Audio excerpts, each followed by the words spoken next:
তাহলে তার হাত পা বৃথা ব্যথা হওয়া ছাড়া তার থেকে তন্ডুলগুলো পাবে না। তেমনি অনুষ্ঠান অনুষ্ঠিতব্য হলেও যদি হরি কথা কৃষ্ণ কথাতে রুচি না হয়, তাহলে জানবেন শ্রম এবহি বৃথাশ্রম, পণ্ডাশ্রম।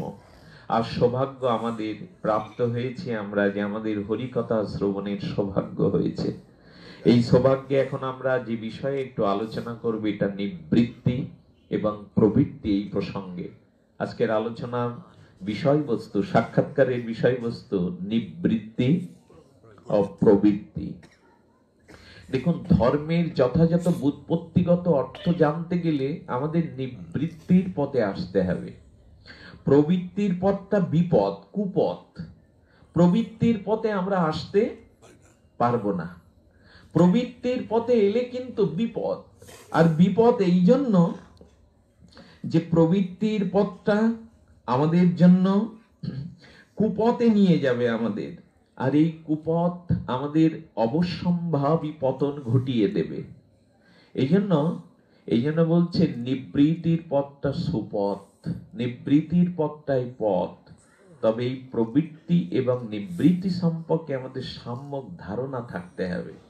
না হলে কিন্তু ধর্মের নাম করে আমরা যা শুরু করেছি, তাতে করে আমাদের অবারিত পতন, স্খলন, আমরা উঠতে পারছি না কেউ। ধর্ম অনুষ্ঠান এটার প্রচার প্রসার বহুগুণে বেড়েছে। এখন নামযজ্ঞ, হরিনাম যজ্ঞ, ভাগবত পাঠের একটা তরঙ্গ বইছে, উচ্ছ্বাস বইছে, কিন্তু মানবিকতা, মনুষ্যত্ববোধ যথাযথ রূপে যাচ্ছে না। এর কারণ নির্ণয় করতে হবে আমাদের। বহুদিন ধর্ম কর্ম করেও, অনুষ্ঠানাদি করেও, দীক্ষা শিক্ষা নিয়েও যদি আমার আত্মিক কল্যাণ না হয়, তাহলে জানবেন ভজন যথাযথ রূপে হয়নি। যে ভজনে মানুষের প্রবৃত্তি পরিবর্তন হয় না, আত্ম উদ্বোধন হয় না, জানবেন সেটা যথাযথ ধর্ম বা ভজন হয়নি। বন্ধা নারীর যেমন সন্তান সম্ভাবনা থাকে না, তেমন ভজন করেও যদি কারো আত্মোন্নতি, আত্ম উপলব্ধি না হয়, জানবেন ভজনটা হয়নি, ভজন হয়নি। এই জন্য ঠাকুর মশাই বড় আক্ষেপ করে প্রেম ভক্তি চন্দ্রিকায় এক লাইনেই বুঝিয়ে দিয়ে গেছেন। অনুভবিত, প্রেমিত, নিত্যানন্দের আবেশমরতির প্রেম ভক্তির মহারাজ তো উনি বলছেন, হরি হরি আর কবে পাল্টিব দশা। আমাদের দশা পাল্টাচ্ছে না, আমাদের দশাটা পাল্টাচ্ছে না। মাঝি, বৃদ্ধ মাঝি তার নবীন পুত্রকে বলছে, খোকা তুই ডারে যা, আমি হালটা ধরি। সারা রাত পিতা পুত্র নৌকা বাইল, হাল এবং ডার দিয়ে নৌকা বেয়ে বেয়ে প্রভাত হওয়ার পরে বৃদ্ধ পিতা তার পুত্রকে বলছে, নৌকা কত দূর এগোলো, কতটা পথ এলাম দেখতো। খোকা বলছে, বাবা সর্বনাশ, যে ঘাটের গাছতলায় ছিল সেই ঘাটের গাছতলায় তো আছি। বলে সারা রাত বাইলাম যে, বলো নোঙর তুলিনি, গ্রাফিটা তুলিনি। আমরা হই হুল্লোড় করছি বটে, একটা তরঙ্গ বইছে বটে, কিন্তু আমাদের নোঙর তোলাটা হচ্ছে না। আমরা মনুষ্যত্বের পরিচয় দিতে পারছি না। যথাযথ শুদ্ধ কৃষ্ণ ভক্তের যে গুণাবলী আমাদের ভিতরে যথাযথ রূপে তা প্রকাশ হচ্ছে না। এর কারণটা আমরা একটু নির্ণয় করব। এই জন্য যথাযথ অনুরাগে ভজ সদা, প্রেম ভাবে লীলা কথা, আর সব হৃদয়ের শুল।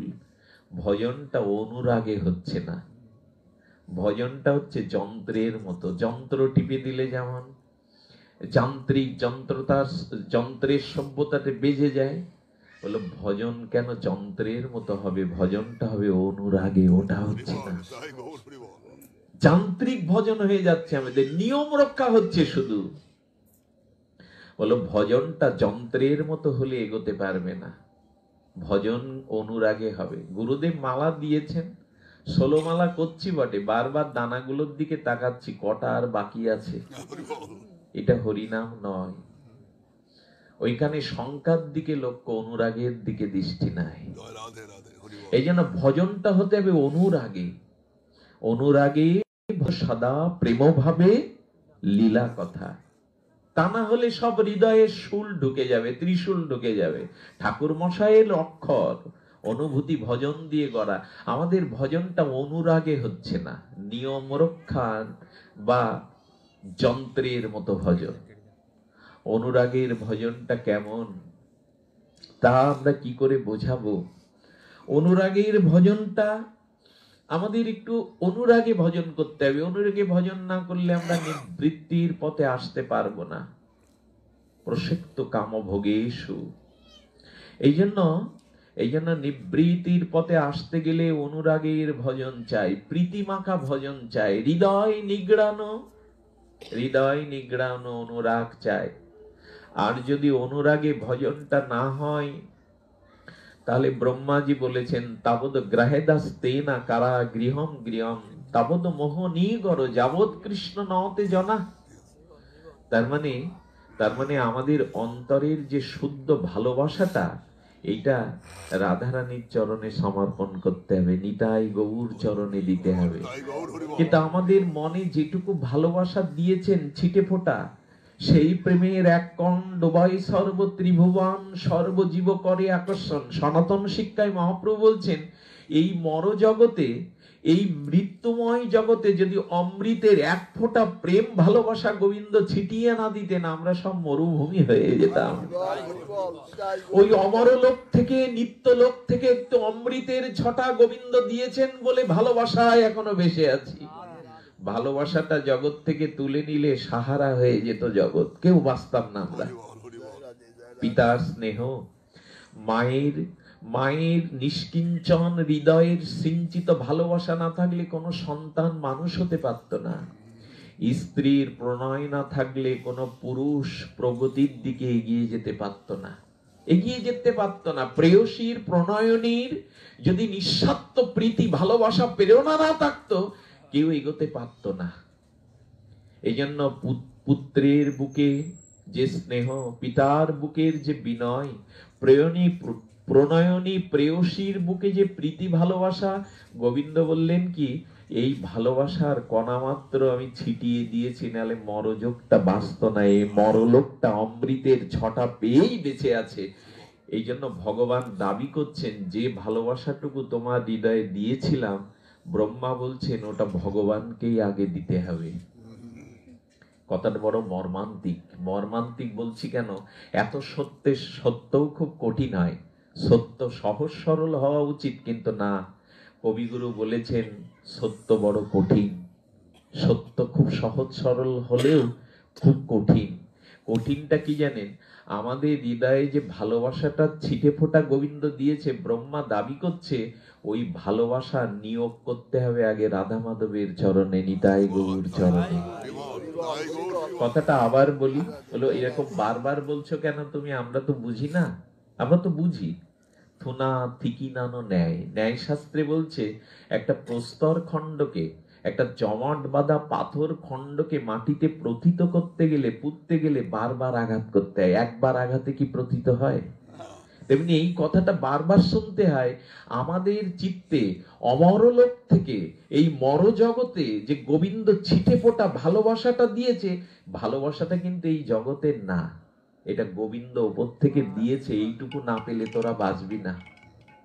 এই ভালোবাসাটুকুর ছিটে ফোটা না দিলে তোরা, এই জন্য অমরলোক থেকে অমৃত ভালোবাসার কণা মাত্র আমাদের হৃদয়ে আছে। ব্রহ্মা দাবি করছে যাবৎ কৃষ্ণ নতে জানা। আচ্ছা, আমাদের অন্তরে যে প্রীতিটা, ভালোবাসাটা, ওটা নিয়োগ করতে হবে কোথায়? যদি প্রশ্ন আসে, কাকে দিতে হবে? বললো অগ্রাধিকার হলো রাধারানীকে দিতে হবে, গোবিন্দকে দিতে হবে।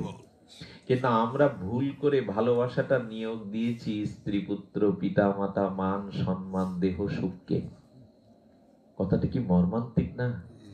ভালোবাসাটা নিয়োগ দিতে হতো যাকে, সেই ভালোবাসার দেবতাকে ভালোবাসা ছাড়া তো অন্য উপচারে পূজা করা যাবে না।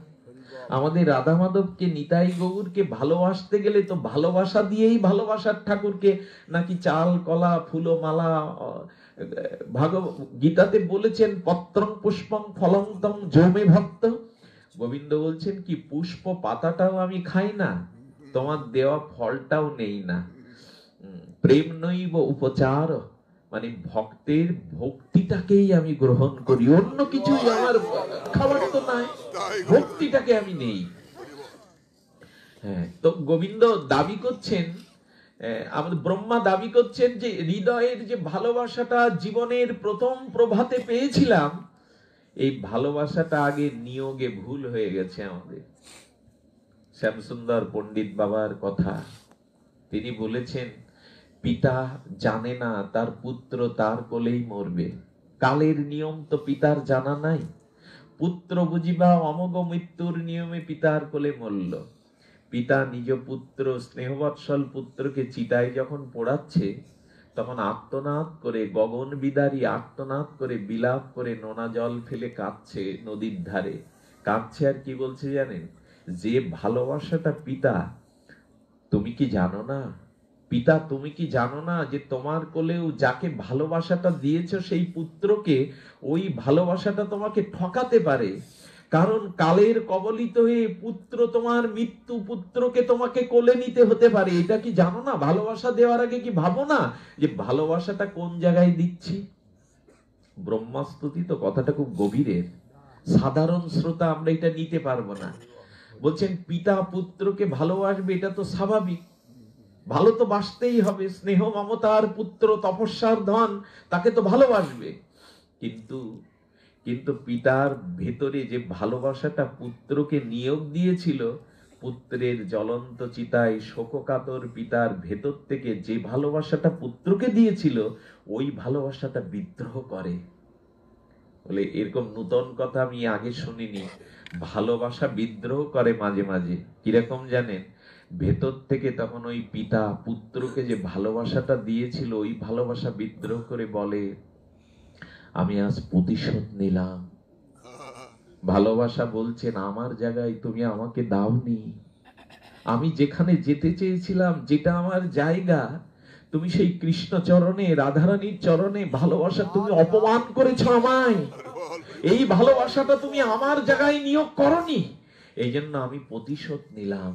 ভালোবাসা তখন বিদ্রোহ করে বলে, ওই বাবা তখন বলে দেখবেন আর কাউকে জগতে ভালো বাসবো না, এই ভালোবাসাটা ভুল জায়গায় নিয়োগ হয়েছে। ভালোবাসাটা যথাযথ নিয়োগ করতে হয়। কোথায় নিয়োগ করতে হয়? যাবৎ কৃষ্ণ নতে জানা, যাবৎ কৃষ্ণ নতে জানা। এই দৃষ্টান্ত মহাপ্রভুর লীলাতে একটা আছে। যেদিন শ্রীবাসের ছেলে বিয়োগ হলো, সেদিন শ্রীবাসের স্ত্রী মালিনী দেবী বলছে তুমি না বাবা, তুমি না জন্মদাতা, তোমার একমাত্র ছেলে মৃত্যু যন্ত্রণায় ছটপট করছে, ওষুধ দেবে না? শ্রীবার বলল মালিনী, এ জগতে পরজগতে গৌর চরণ ধুলি, নিতাইয়ের চরণ ধুলি ছাড়া তো আমার কাছে কোনো ঔষধ নেই। ছেলেটা দেখতে দেখতে প্রাণ ত্যাগ করে চলে গেল। মালিনী দেবী একমাত্র শিশুপুত্র হারিয়ে কাঁদছে। শ্রীবাস খুব দৃঢ়তার সহিত বলছেন মালিনী, মালিনী, পুত্র পুত্র বলে যদি ক্রন্দন করো, তোমার এই মায়াকার নাম ধ্বনিটা যদি আমার গৌরাঙ্গ নিত্যানন্দ কর্ণে গিয়ে এই আনন্দ সংকীর্তন প্রেম তরঙ্গ বন্ধ হয়, তাহলে আমি এই মুহূর্তে আত্মহত্যা করব সুরদনী গঙ্গায়। তুমি পুত্র হারানোর সাথে সাথে তোমার পতিকেও হারাবে। পৃথিবীতে মৃত পুত্র কোলে করে স্ত্রীকে কাঁদতে দেয় না এমন নিষ্ঠুর জগতে আছে শুনেছেন? বলছে আমি মা, আমি মরা পুত্রকে বুকে নিয়ে কাঁদতে পারবো না, তুমি আত্মহত্যা করবে কাঁদলে? বললেন কাঁদতে হয়তো গৌর বলে কাঁদো, কৃষ্ণ বলে কাঁদো, অন্যের জন্য কেঁদো।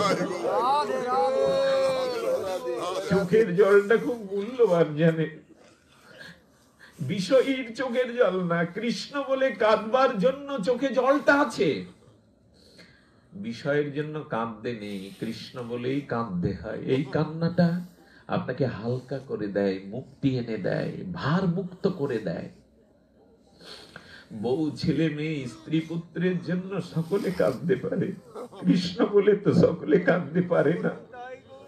রাধা রাধা বলে তো সকলে কাঁদতে পারে না। চোখের জলের একটা উপকার কি জানেন? বহু জন্মের আবর্জনাকে মুছে দেয়। হৃদয়ে যে আবর্জনা আছে, কামনা বাসনা, এটাকে বিধৌত করে দেয়, শুদ্ধ করে দেয়। এই জন্য ঠাকুর মশাই প্রার্থনা করছেন, নরোত্তম ঠাকুর মশাই প্রার্থনা করে বলেছেন, এই কথাটা কণ্ঠরুদ্ধ হয়ে যায়, গৌরাঙ্গ বলিতে হবে পুলক শরীর, হরি হরি বলিতে নয়নে বহেনি। আর কবে গৌর বলতে, নিতাই বলতে আমার দু চোখের ধারা বইবে। রামকৃষ্ণদেব বলেছেন, তোরা বউ ছেলে মেয়ের জন্য ঘটি ঘটি কাঁদিস, কৃষ্ণ বলে তো কাঁদিস না। ভগবানের জন্য কান্নাটা অনেক সৌভাগ্য। কাঁদি না কেন জানেন? কাঁদি না এই জন্য,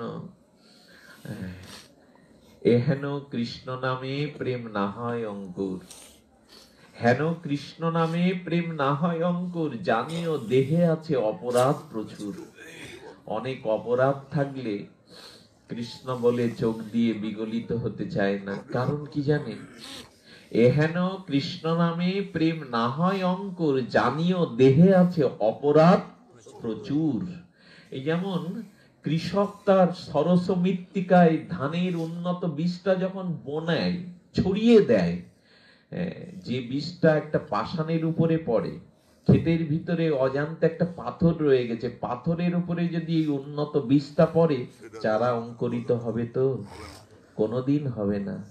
কিন্তু সরস মাটিতে পড়লে চারাটা, তার মানে আমার হৃদয়টা অপরাধে পাষাণ হয়ে গেছে, এই জন্য অঙ্কুর উদ্গম হচ্ছে না, পাষাণ হয়ে গেছে।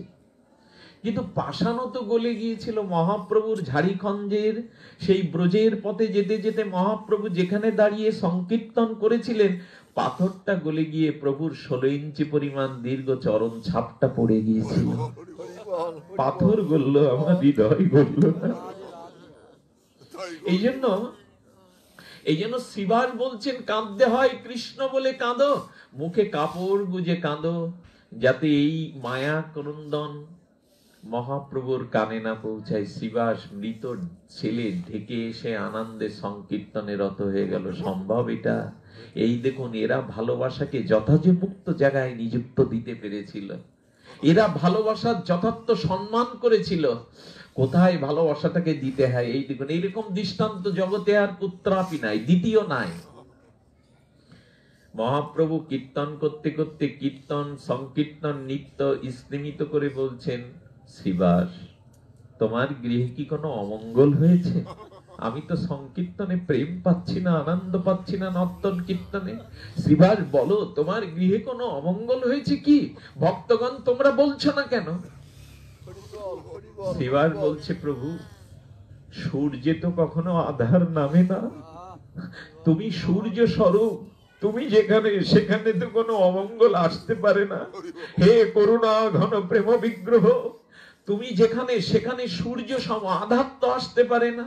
তুমি মঙ্গলময়, তোমার স্থানে তো কোনো অমঙ্গল আসতে পারে না। রাত্র তীব্র হয়, প্রভু যন্ত্রণা কাতর হৃদয়ে, প্রেম না পেলে তো যন্ত্রণা হয় প্রেমিকের হৃদয়ে। বারবার যন্ত্রণায় দগ্ধীভূত হয়ে ক্ষতবিক্ষত হয়ে প্রভু বলছেন, ভক্তগণ তোমরা বলবে কি আমি কেন কীর্তনে প্রেম পাচ্ছি না, আনন্দ পাচ্ছি না? এক ভক্ত প্রভুর ব্যথা দেখে বলে বসলেন, প্রভু, শিবাসের ছেলে প্রথম প্রহরে বিয়োগ হয়েছে। মালিনী দেবী ছুটে এসে মহাপ্রভুর কোলে মৃত সন্তানকে নিয়ে কাঁদছে। মহাপ্রভু শিবাসের স্কন্ধে হাত রেখে বলছেন, শিবাস, একমাত্র পুত্র বিয়োগ হয়েছে, তুমি ডেকে এসে আনন্দে কীর্তন করছো, আমাকে জানাও। তোমার মতো ভক্তকে রেখে, মহাপ্রভু মনে মনে কদিন পরে সন্ন্যাস নেবে তো, তোমার মতো ভক্তকে রেখে আমি কি করে সন্ন্যাসে যাব, তোমার মতো ভক্তকে রেখে। এই হলো ভালোবাসার নিয়ম। যথোপযুক্ত জায়গায় ভালোবাসাটা দিতে হয় বাবা। আমাদের হৃদয়ের ভালোবাসার প্রথম দাবিদার রাধা মাধব নিতাই গৌর, অন্যখানে ভালোবাসাটা আগে দিলে বড় ভুল হয়ে যাবে। এই ভুল তো আমরা করেই বসছি জন্ম জন্মান্তরের। রবীন্দ্রনাথ বলেছিলেন, ওরা কেবল কথার পাকে নিত্য আমায় বেঁধে রাখে, ওরা কথার পাকে বেঁধে রাখে। ভালোবাসাই জগতের সম্পদ না। এই জগতে স্ত্রী পুত্র পরিজন কাউকে ভালোবাসা যায় না। রবীন্দ্রনাথ বলে দিয়েছেন, এটা ভাঙা ভাষা, ভেঙে যায়। বহুবিধ ধ্বংসের কারণ সত্ত্বেও যা ধ্বংস হয় না তাকে বলে প্রেম, তাকে বলে ভালোবাসা। বহুবিধ ধ্বংসের কারণ থাকা সত্ত্বেও যা ভাঙে না তারই নাম হলো ভালোবাসা। আমাদের এই জগতে ভাঙা ভাষা সব ভেঙে যায়, থাকে না তো। যে প্রেয়সী স্ত্রী স্বামীকে একদিন সুধা কথা দিয়ে বুঝিয়েছিল, মৃত্যু ওপারের ডাক এলে তোমাকে যেতে দেব না, আমি আমার আঁচলেই তোমাকে বেঁধে রাখবো, আমার আগে তোমাকে যেতে দেবে না। কত প্রণয়িনী স্ত্রী স্বামীকে খুশি করার জন্য এটা আবেগে বলে বসে। যেদিন মহাকালের ডাক আসে সেদিন ও বিপরীত শব্দ বলতে থাকে, আমি আর রাখতে পারলাম না আমার কাছে। পারবে না তো।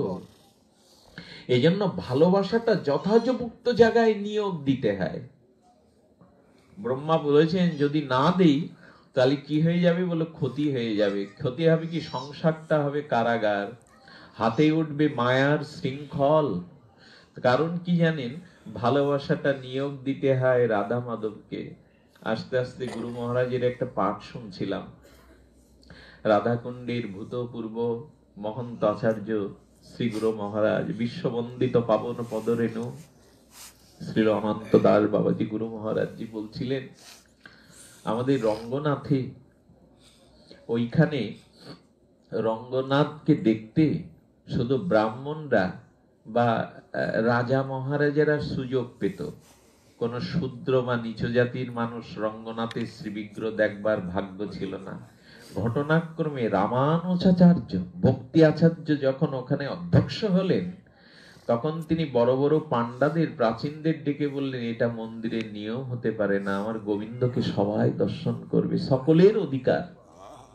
তো যখন এই অধিকার দিল, তখন ওই অঞ্চলের একজন অন্যতম শ্রেষ্ঠ দস্যু, সে সাদা ঘোড়ায় করে তার ভালোবাসার প্রেয়সী সুন্দরী যুবতীকে সামনে বসিয়ে প্রতিদিন মন্দিরে আসতো। কিন্তু মন্দিরে এসে সে খুব বেশি করে মন্দিরের ভেতরে ঢুকে রঙ্গনাথকে দর্শন করত না। ওই প্রেয়সী সুন্দরী যুবতীর সাথে কথা বলে আবার ঘোড়ায় করে চলে যেত।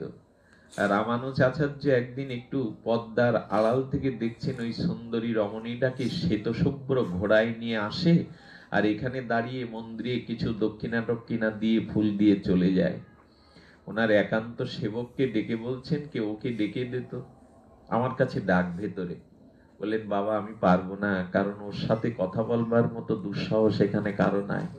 ও শুধু ওর সুন্দরী যুবতী প্রেয়সীর সাথে ছাড়া কারোর সাথে, ওকে সবাই ভয় পায় এই রাজ্যের।